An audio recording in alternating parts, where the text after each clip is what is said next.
¿Se acuerdan ustedes de este audio de más de 2 horas que presentó el capitán Culebra ante la fiscalía, que contenía la voz de Juan José Santibáñez, el ministro actual de Justicia?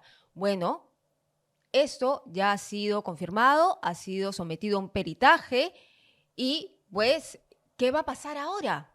Que se ha confirmado en esta auditoría. Bueno, ya estamos conectados en esos momentos vía Zoom con César Nakazaki, abogado penalista, para comentar sobre lo sucedido. ¿Cómo está? Buenos días, Mayra. Buenos días. Usted ya ha reaccionado en otros medios de comunicación y ha dicho lo siguiente, y me quedo con esta frase: lo negó tantas veces porque se sentía culpable.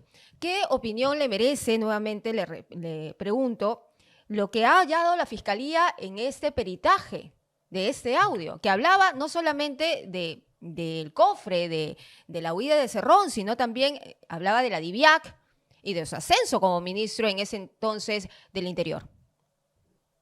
Bueno, deja mal parado al actual ministro de Justicia en el plano mediático, político y en el jurídico, porque en el mediato político, él, como bien has recordado al inicio, negó varias veces, como Pedro, que sea su voz.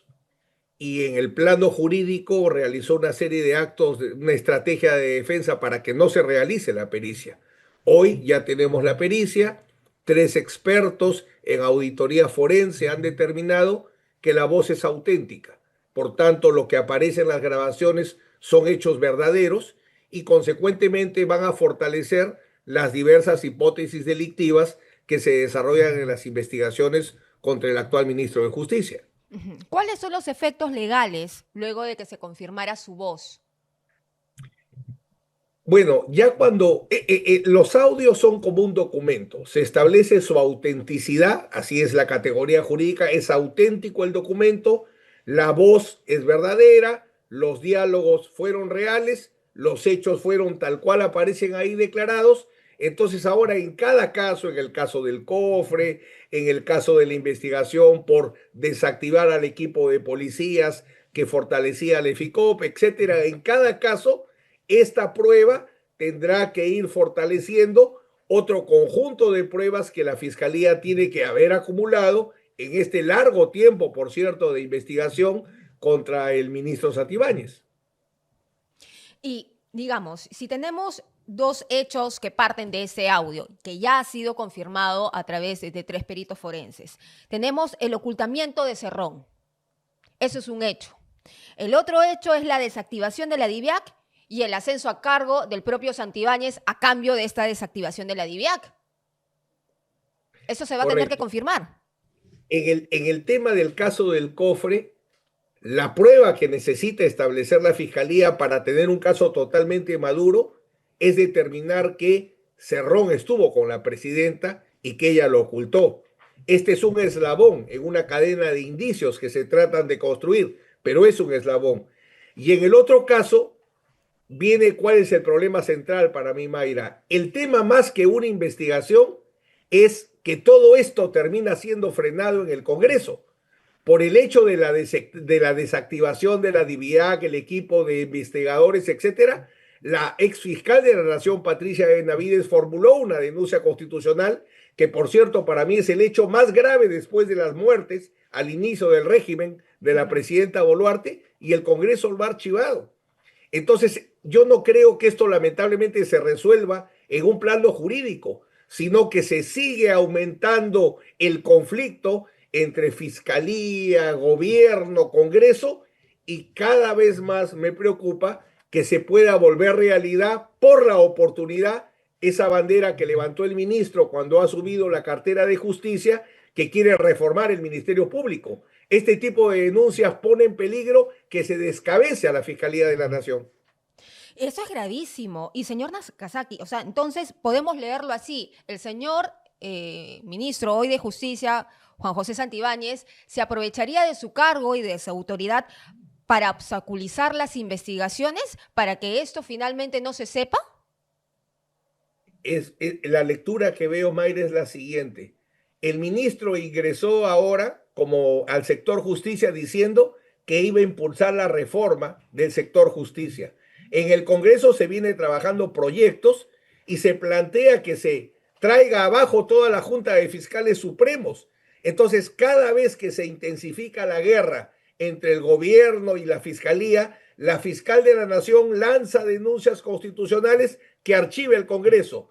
El gobierno se defiende y ahora con más vigor con la reincorporación del ministro Santibáñez. Entonces, lo que me temo es que llegue un momento tal de conflicto que se diga, vamos de una vez a la reforma, descabecen al Ministerio Público, lo cual creo que no traería ningún beneficio, porque el hígado, los temas pasionales, los intereses de grupo, etcétera, no van a ayudar a la reforma que necesita la justicia, por cierto, pero con buena intención y con tiempo, no en medio de una guerra. Entonces puedo entender desde su lógica que usted no cree que el Congreso vaya a destituirlo, es decir, a interpelarlo, a No censurarlo. me cabe ninguna duda que no lo hará. Yo creo que hay un sector importante del Congreso que, como es público, apoya al gobierno y concretamente al ministro Santibáñez, donde diversos congresistas ya señalaban desde su gestión en el sector interior que era un muy buen ministro.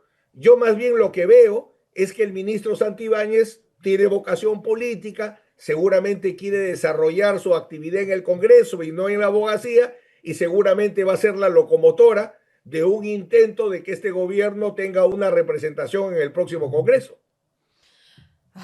Doctor Nakazaki, de verdad, esa situación es bastante difícil, por decirlo menos, ¿no? Porque estamos en una suerte de impunidad.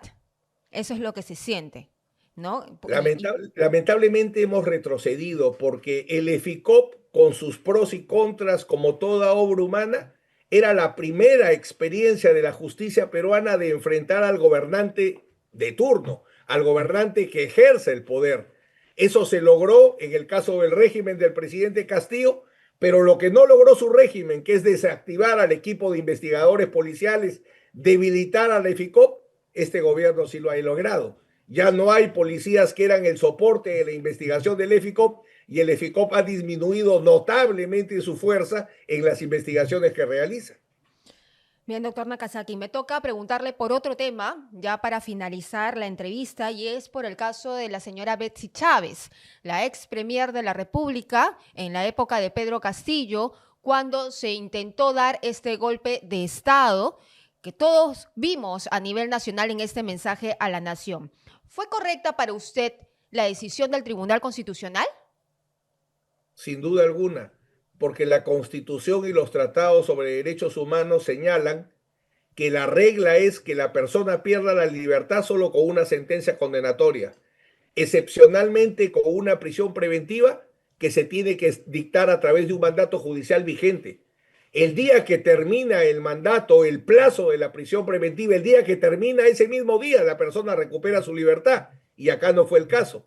Una fiscalía que, por cierto, un día antes, como he dicho, puso contra la espada y la pared al Poder Judicial, porque un día antes que se vence el plazo, presenta el requerimiento de ampliación del plazo de prisión preventiva y al juez le faltó los reflejos para hacer en la madrugada la audiencia, se hace posteriormente cuando el plazo ya estaba vencido y por tanto hay una detención arbitraria que termina anulando la prisión preventiva. Esa decisión ha sido correcta. Lo importante es que no solo quede con ella, sino que permita corregir una práctica errada de tener a la gente presa más allá del plazo judicial otorgado.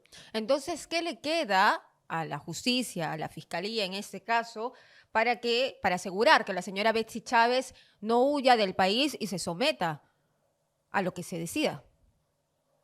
Yo veo difícil que huya por dos razones, Mayra. Primero, por cuál era su comportamiento, a diferencia del expresidente Castillo, que terminada su proclama para dar un golpe de Estado, huye inmediatamente hacia la Embajada de México. Ella se quedó, ha enfrentado el caso, incluso ha pechado, ha luchado. Entonces, la ley dice, si tú acreditas abogado, si tú señalas domicilio legal, si participas en tus audiencias o diligencias, puedes enfrentar ese juicio en libertad. Ese es el derecho de las personas. Solo ella perdería su libertad si es que es condenada, no antes. Muy bien, muchísimas gracias, doctor Nakazaki, por estar con nosotros en esta entrevista reaccionando ante los últimos hechos que hemos conocido de Juan José Santibáñez, hoy ministro de Justicia. Muchas gracias. Gracias, hasta la próxima. Hasta la próxima. Bien, era entonces César Nakazaki, abogado penalista que estaba con nosotros reaccionando ante dos temas, ante la confirmación de la voz de Juan José Santibáñez, según el peritaje de la Fiscalía. 3 peritos fiscales. Alta posibilidad, es lo que dicen. Con eso se estaría confirmando que sí es su voz. ¿Cómo va ahora a proceder la justicia peruana? ¿Qué es lo que sigue? Bueno, hay 2 ejes importantes que se desprenden de este audio de más de 2 horas que grabó el capitán Izquierdo, conocido como Culebra, que aquí también a su abogado lo hemos entrevistado, y es el hecho de la huida de Vladimir Cerrón, el caso Cofre. Y el otro hecho es la desactivación de la DIVIAC a cambio del ascenso a ministro del Interior de Juan José Santibáñez. Todo eso va a tener que ser vislumbrado por la Fiscalía y el Poder Judicial próximamente. ¿Qué va a pasar ahora cuando hoy el ministro de Justicia, Juan José Santibáñez, bueno, ya lo veremos cómo va a actuar, qué es lo que va a decir. Vamos a estar atentos. No se olvide de suscribirse a nuestro canal de YouTube y también ingresar a Perú21.pe.